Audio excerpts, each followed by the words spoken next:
देखिए, पार्टी की अनदेखी से नाराज एमपी की पूर्व मुख्यमंत्री और बीजेपी नेता उमा भारती का आज दर्द छलक आया। जन आशीर्वाद यात्रा में नहीं बुलाने से खफा उमा भारती ने कहा कि अतीत में गिड़गिड़ाकर मुझसे पार्टी का प्रचार करवाया गया, मैंने सरकार बनवाई और आज मुझे खाना पूर्ति तक के लिए न्योता नहीं भेजा गया। उमा भारती ने कहा कि उन्होंने कभी नहीं कहा कि 2024 का चुनाव नहीं लड़ोगे।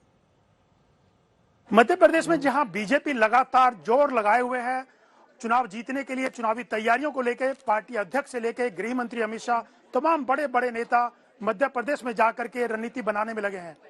जन आशीर्वाद यात्रा निकालने, 5 यात्राएं निकालने की पार्टी ने तय किया और कल खुद पार्टी अध्यक्ष ने जन आशीर्वाद यात्रा की शुरुआत की है।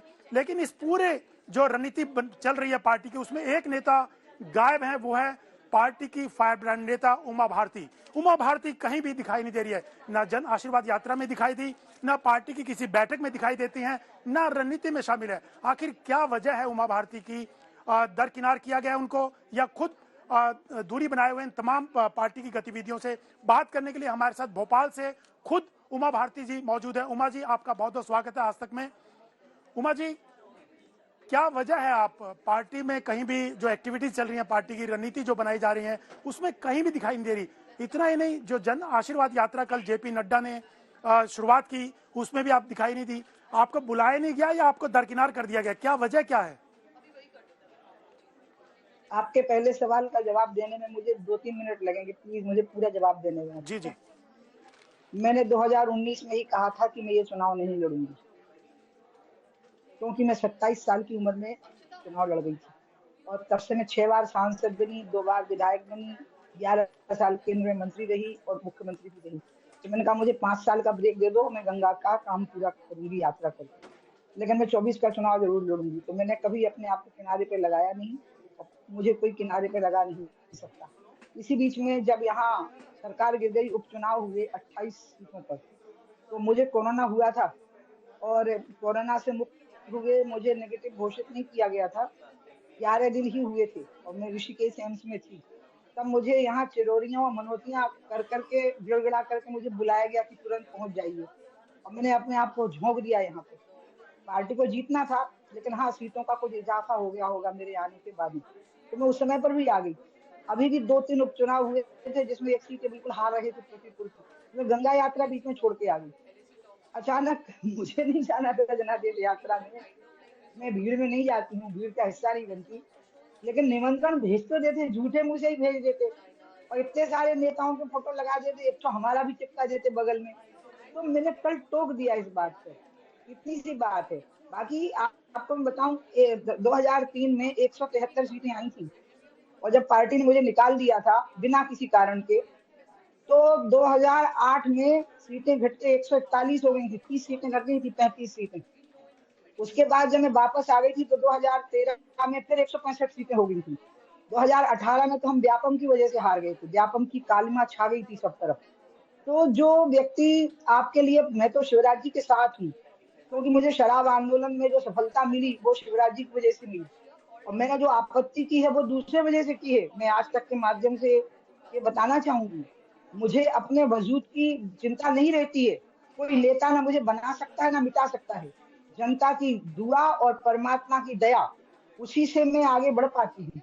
लेकिन मुझे जो आगे 2 बड़े मुद्दे उठाने हैं, शिक्षा के और स्वास्थ्य के, जिसमें सरकारी और निजी व्यवस्थाओं में स्वर्ग और नरक का अंतर है, उन मुद्दों की महिमा ही खत्म हो जाएगी अगर मैं इस प्रकार से मेरे को उन्होंने परिदृश्य में धकेल दिया। तो मैं तो अपने आप को परिदृश्य में नहीं रखूंगी। बाकी चुनाव प्रचार में जब शिवराज जी कहेंगे, मैं तो शिवराज जी की बात मानूंगी, उनका सहयोग करूंगी, और जब वो कहेंगे तो मैं चुनाव प्रचार में भाग लूंगी। इसके अलावा मैं पार्टी की किसी गतिविधि में भाग नहीं लूंगी।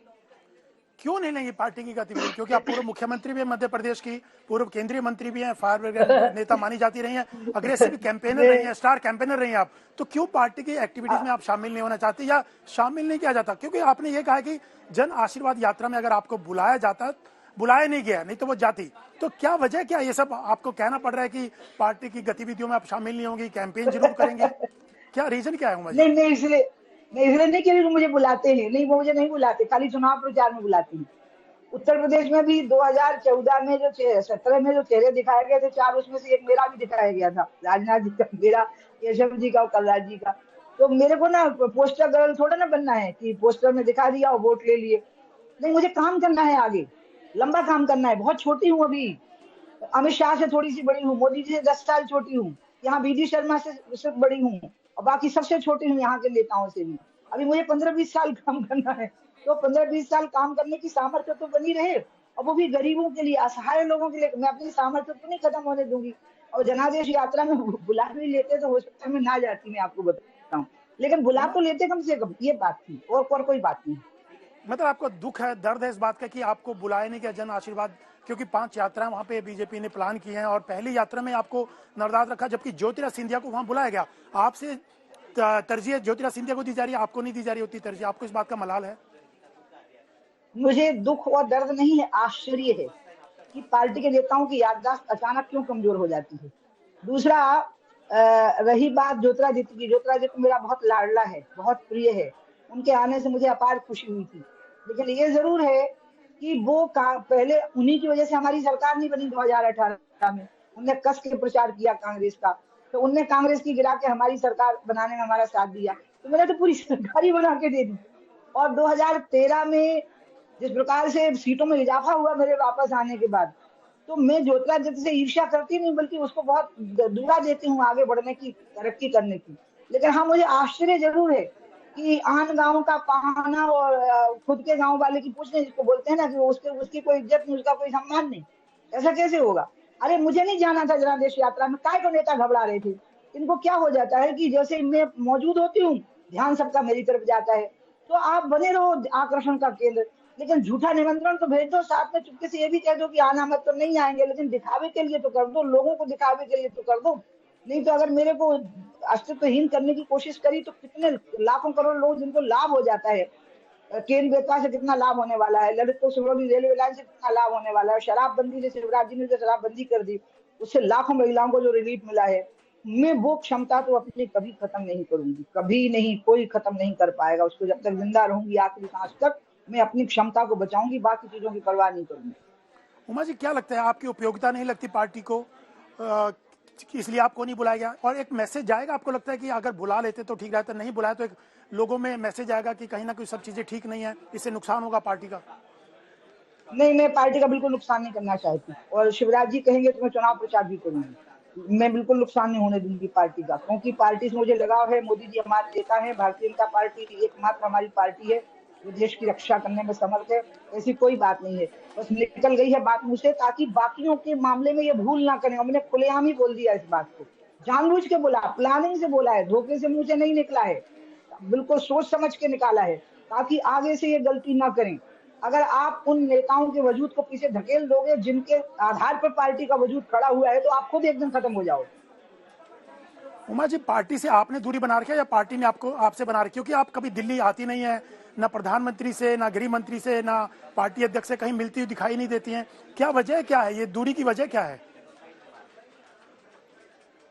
देखिए, 19 से में 2 साल गंगा यात्रा पर, तो कोरोना काल आ गया। मेरे जन्मदिन पर प्रधानमंत्री जी और अमित शाह जी मुझे फोन करके विश भी करते हैं, लेकिन मैं इनकी पब्लिसिटी नहीं करती थी, क्योंकि मैं नेताओं के संपर्कों की पब्लिसिटी से मेरी पॉलिटिक्स हुई नहीं है। मेरे को आम आदमी के संपर्क से ही पब्लिसिटी से मेरी पॉलिटिक्स हुई है। मैं इसकी चर्चा ही नहीं करती हूँ कि मेरे उनसे संपर्क रहते हैं।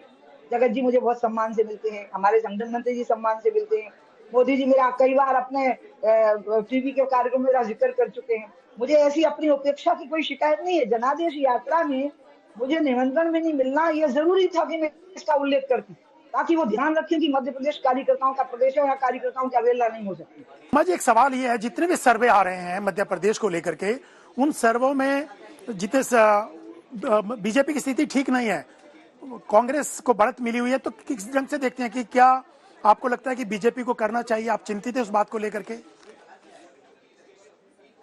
आप मुझे सवाल कर रहे हो? हाँ जी, हाँ जी।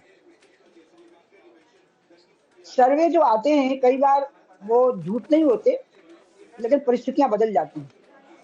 जिस तरह से इस बीच में शिवराज जी ने जाकर के मेहनत शुरू की, कार्यकर्ता यहाँ पे जुट गए, उसके कारण अब अभी आप सर्वे कराइए तो आपको परिस्थितियां बदली हुई मिलेंगी।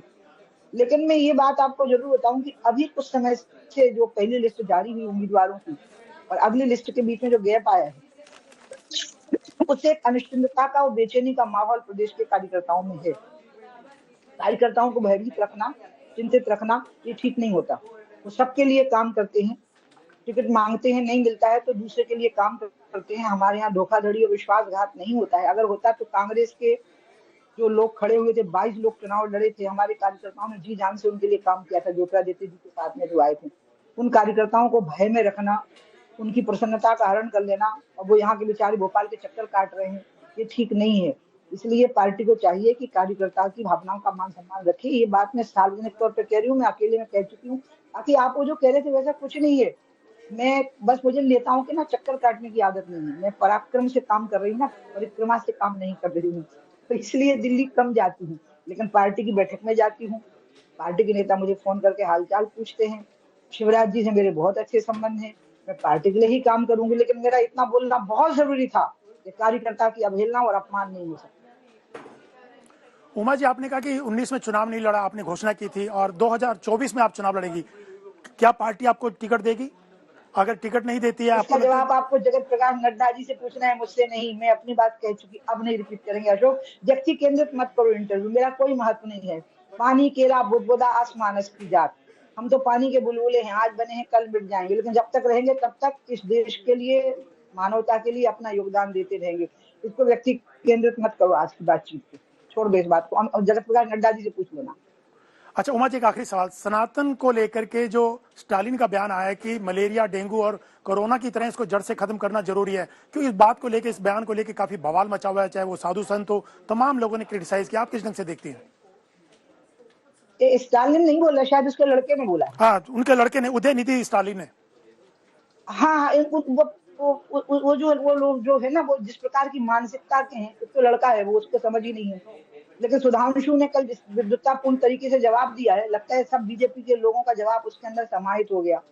सनातन संस्कृति की जो बात हुई है, वो इतनी महत्वपूर्ण हो गई है कि ऐसे लोगों के बयान को ना तो मीडिया महत्व दे और ना हम ही ज्यादा महत्व दें। मैं तो ऐसा सोचती हूँ, लेकिन फिर भी अगर उसने ऐसा बोला है तो उसने गलत किया है, इसकी निंदा की जानी चाहिए। बहुत बहुत धन्यवाद उमा जी हमसे बात करने के लिए। ये थी उमा भारती जी, जिन्होंने साफ तौर से कहा कि पार्टी की जीत के लिए वो काम करेंगे। बेशक उनको जन आशीर्वाद यात्रा में नहीं बुलाया गया, लेकिन पार्टी जीते वो यही कामना करते हैं। बहुत बहुत धन्यवाद उमा भारती जी हमसे बात करने के लिए।